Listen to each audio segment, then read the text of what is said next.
নমস্কার, আমি দেবপ্রিয়া। আমার নতুন একটি ব্লগে আবার তোমাদের অনেক অনেক স্বাগত। আশা করি তোমরা সবাই খুব ভালো আছো, আমিও ভালো আছি। তো আজকে যাচ্ছি নৈহাটি বড়মার মন্দির। এখন বাজে ভোর 6টা। তো স্নান করে একদম সুন্দর করে রেডি হয়ে নিয়েছি। আমি, মা, ভাই তিনজন মিলেই যাচ্ছি। তো অনেক দিনের ইচ্ছে ছিল নৈহাটির বড়মাকে দর্শন করব। তোমাদের সাথেও আজকে সম্ভব হলে দর্শন করিয়ে দেবো, সাথেই দেবো। তো যেরকমটা বললাম, ভোর কিন্তু তখন একদম 6টা বাজে। আমরা উঠেছিলাম সেদিন প্রায় 4:30টার দিকে। তো আমি নর্মাল একটা পোশাক পরেই নিয়েছি, কারণ এত সকালবেলা আর আমরা না লোকাল ট্রেনে যাব, তো তাই জন্য যেটা আর কি কমফোর্টেবল সেরকমই একটা পোশাক পরে নিয়েছিলাম। আর এত ভোরবেলা তখনই কোথাও যাওয়া হয় যখন আমরা ফ্লাইটে করে বা ট্রেনে করে কোথাও ট্রাভেল করি। সাধারণত এই কোনো কাজে এত সকালে কিন্তু বেরোনো হয় না। তবে মায়ের তো সকালবেলা ওঠার অভ্যেস, তো মা কিন্তু বেশ ফ্রেশ ছিল। তবে মায়ের কাছে যাচ্ছিলাম, মানে বড় মায়ের মন্দিরে, তো সেই জন্য আমরাও খুব একটা মানে ক্লান্তি ছিল ওরকম নয়, ভালোই লাগছিল। সকাল সকাল বেরিয়ে পড়েছিলাম স্নান করে ফ্রেশ হয়ে। আর সবসময় না সকালের কলকাতা আমার খুব পছন্দের। মানে কলকাতায় তো আমি অলরেডি 7-8 বছর 9 বছর থেকেছি। তো কলকাতা আমার অনেক মনের কাছাকাছি একটা শহর, প্রায় আমার সেকেন্ড হোম বলা যেতে পারে। তবে ইদানিং দেখছি কলকাতায় এত জ্যাম বেড়েছে, দূষণ বেড়েছে। তো সেই আগের কলকাতার কিছু জিনিস আমি খুব মিস করি। তবে এই সকালবেলার কিন্তু কলকাতাটা আমার খুব ভালো লেগেছে, ভালো লাগে বই কি, কারণ সকালবেলা ফ্রেশ একটা এয়ার পাওয়া যায়, গাড়ি ঘোড়া একটু কম।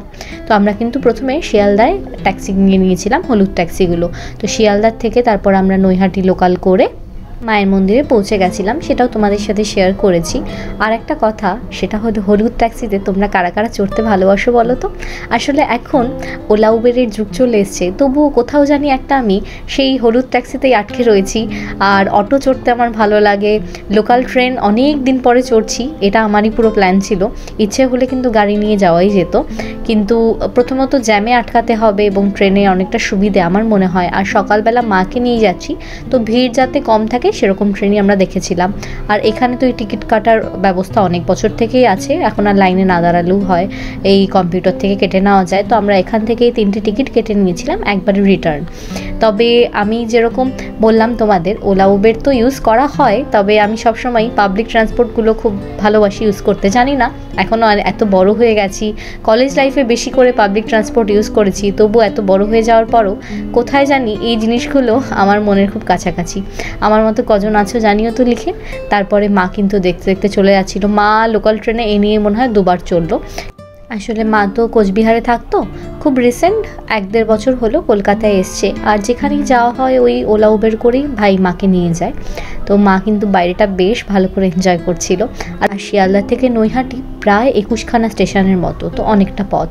তারপর নৈহাটি জাংশনে আমরা নেমেছি। তারপর ওখান থেকে মায়ের মন্দির একদম কাছে, পায়ে হাঁটা পথ। তবে মায়ের পায়ে একটু সমস্যা আছে জন্য আমরা একটা টোটো নিয়ে নিয়েছিলাম।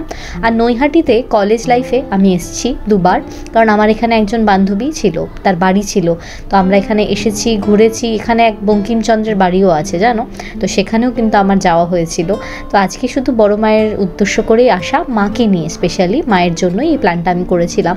তো তারপর নৈহাটির রাস্তাগুলো অনেকটা ওই মফস্বল এরিয়াগুলোর রাস্তার মতো আমার সবসময় লাগে।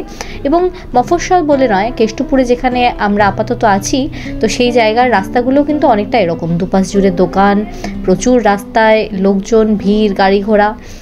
তারপর আমরা মায়ের মন্দিরে পৌঁছে গেলাম। আর আমরা পৌঁছতে প্রায় ওই 8টার মতো হয়েছিল। আর মন্দির কিন্তু সকালে টাইম আছে 8টা থেকে দুপুর 1টা, আবার বিকেলবেলা 4টের থেকে রাত্রি 8টা।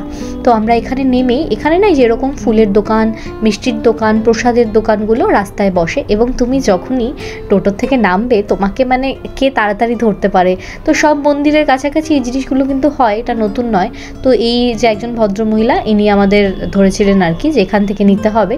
তো আমরা পাশাপাশি 2টো দোকান ছিল, আমরা 3টে ডালা নিয়েছিলাম, তো 2টো দোকান মিলিয়ে মিশিয়ে, কারণ পাশাপাশি আরেকটা দোকানও ছিল, তাকে কেন নিরাশ করা। তো আমি এখান থেকে নিয়েছিলাম, মা ওখান থেকে নিয়েছিল।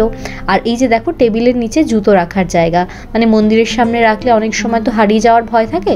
তো এখানে দেখি এরা এই সিস্টেমটাও করেছে যে যেখান থেকে তুমি ডালিগুলো কিনবে সেখানে তুমি জুতোগুলো রেখে যেতে পারো। তারপর মায়ের দর্শন হয়ে গেলে আবার এখানে চলে আসবে। তো এখানে এক একটা ডালি 101 টাকা করে। তাই আমি বলছিলাম কি কি আছে, তো এই দাদা আমাকে দেখাচ্ছিলেন যেরকম একটা জবা ফুলের মালা, মিষ্টি ঠাকুরের জন্য, তারপরে ধূপবাতি, মোমবাতি, এবং সিঁদুর আর আলতা যেরকম থাকে মায়ের ডালা হিসেবে, সেরকম আমরা এরকম ডালা কিনে তারপর লাইনে দাঁড়িয়েছিলাম। আর এই যে বললাম খালি পায়ে আসতে হয়, অনেকেই কিন্তু খালি পায়ে ছিল, আবার অনেকে যদি মন্দিরের সামনে জুতো খুলতে চায় তারা সেটা খুলতে পারে, সেটা পার্সোনাল চয়েস। তারপর আমরা এরকম করে লাইনে দাঁড়িয়েছিলাম এবং লাইনটা সকাল 8টা জাস্ট খুলেছে মন্দির, অনেক বড় ছিল তখনই। তারপর তো আমরা যখন পুজো দিয়ে ফিরি তখন তোমরা দেখতে পারবে লাইনটা আরও বেড়ে গেছিলো। আর আমরা কিন্তু গেছিলাম শুক্রবার, অর্থাৎ শনি মঙ্গলবারে, বুঝতেই পারছো তাহলে কীরকম ভিড়টা হবে। আর দেখো এখানে আমরা যখন লাইনে দাঁড়িয়ে আছি দেখলাম যে একজন এরকম একটা কম বয়সী মেয়ে দণ্ডি কাটছিল। ফেরার সময়ও আমরা এরকম একটা সিন দেখেছি যে একজন দণ্ডি কাটছে। তো মায়ের মন্দিরটা কিন্তু বড়ই জাগ্রত। আর এখানে আসার প্ল্যান আমার অনেক দিন ধরে ছিল। আসলে যখনই আমি ভারতে আসি, আগের বার এসেছিলাম শিরডি সাই মন্দির, এবার কলকাতায় নৈহাটির বড় মাকে দর্শন করব বলে ঠিক করেছিলাম। মন্দিরের ভেতরে না ক্যামেরা, ফটো তোলা এগুলো নিষিদ্ধ, তবুও মাকে দেখে মনে হলো তোমাদের জন্য একটু তুলি। এই যে সুন্দর মায়ের মুখটা তোমাদের জন্য তুলেছি। সুন্দর করে পুজো দিলাম, এখন আমরা আবার জুতো যেখানে রেখেছি ওখানে যাচ্ছি। আমার সুন্দর করে পুজো একদম হয়ে গেল, এবার ফেরার পালা। আর যথারীতি পুজো দিয়ে ফেরার নিয়মটাও সেম, ওই টোটো করে স্টেশন, তারপর ট্রেন, তারপর আমাদের কেষ্টপুর, শিয়ালদা থেকে গাড়ি নিয়েছিলাম।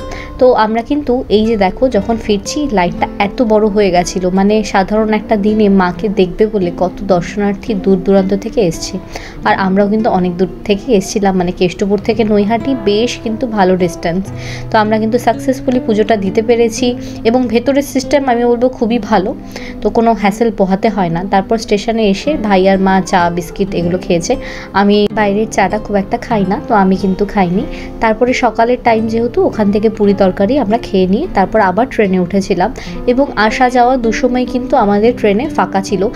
আর এটা মানে আমাদের জন্য খুবই ভালো হয়েছে, মা বুঝতে পেরেছে, কারণ আমরা তো দাঁড়িয়ে ভিড়ের মধ্যে চলে আসতে পারবো, মায়ের পক্ষে তো সেটা সম্ভব ছিল না।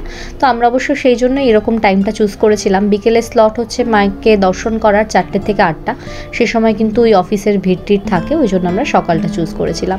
তারপরে পুজো দিয়ে আমরা কেষ্টপুরে পৌঁছে গেছি এবং এখানে এরকম একটা রেস্টুরেন্ট ছিল।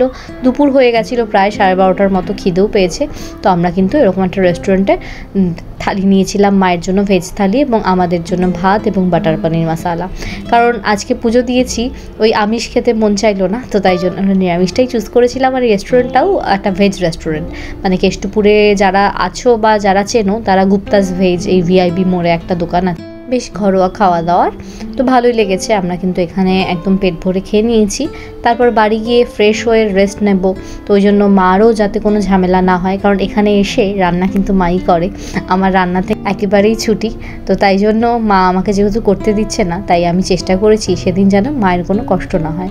আর এই যে বললাম কেষ্টপুরের রাস্তাগুলো ওই নৈহাটির রাস্তার মতো, দেখো এই সকালবেলায় প্রায় 12টা-1টা বাজে, দুপুর বলা যেতে পারে, এত জ্যাম, এত গাড়ি ঘোড়া। তো আমরা কিন্তু বাড়ি একদম পৌঁছে গেছি টোটো করেই।